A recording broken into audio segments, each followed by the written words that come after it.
Sevinç xanım, değerli efir rejissorumuzun gösterdiği bu kadrda Paşinyanın penceğinin laçkanında, yani yaxasında Bəli, e, başa. xəritədir o. O xəritədir. Yəni ola bilsin tamaşaçılar desin, görəsən bu nədir? Bu xəritə Putinə bir daha, yəni Paşinyanın mesajı idi ki, siz nə qədər Qarabağ kartını diriltməyə çalışsanız da biz artıq yolumuzu müəyyənləşdirmişik. O xəritə deməli Ermənistan tərəfindən artıq bütün Ermənistan vətəndaşlarına, Paşinyanın o metroda, Ermənistanın küçə və prospektlərində vətəndaşlarına payladığı həmin o xəritənin belə deyək də kiçildilmiş variantıdır Sevinç xanım. Yəni o xəritə elə belə deyildi. Yəni Paşinyan o görüşə onunla getmişdi ki, həm də Putinə eşitdirirdi, göstərirdi. Yəni sual oluna bilər ki, nə münasibətlə Paşinyan həmin o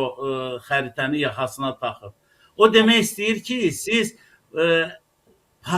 deməli Kaçaryana göstərmək istədiyiniz xəritəni yox, mən Kremlə bax Ermənistan xalqının görmək istədiyi və görəcəyi xəritəni gətirmişəm. Mənim yəni bu açmanın belə deyək də, bu tapmacanın açması mənim üçün bu şəkildədir.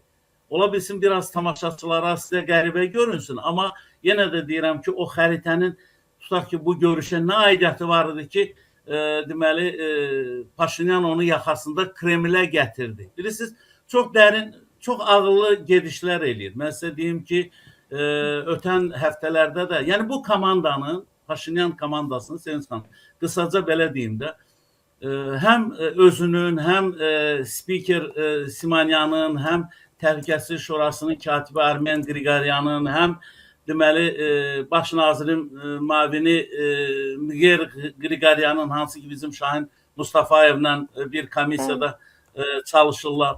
Yəni məqsədi məramı odur ki, Azərbaycanla Türkiyə ilə münasibətlər normallaşdırılmalıdır. Marşrutu hərəkətə gətirilməlidir.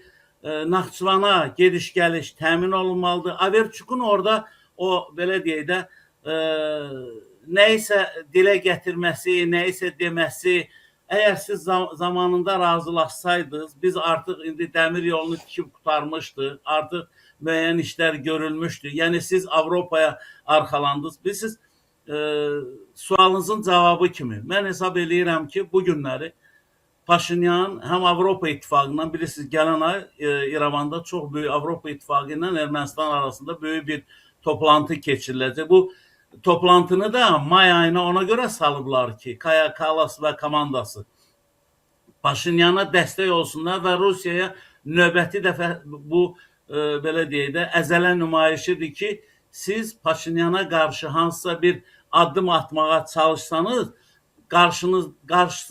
qarşınızda bizi görəcəksiniz. Yəni Avropanı görəcəksiniz. Hərçənd ki, bilirsiniz, NATO'su da, Avropası da bu Amerika, deməli İsrail, İran savaşında özünü bir daha göstərdilər. Biz necə ki 2022-ci ilə qədər Rusiya bizim gözümüzdə tamam fərqli idisə, bu İran, deməli Amerika və İsrail bu toqquşmasında biz Avropanın da, o cümlədən NATO'nun da deməli hansı vəziyyətdə olduğunu biraz da dərindən gördük.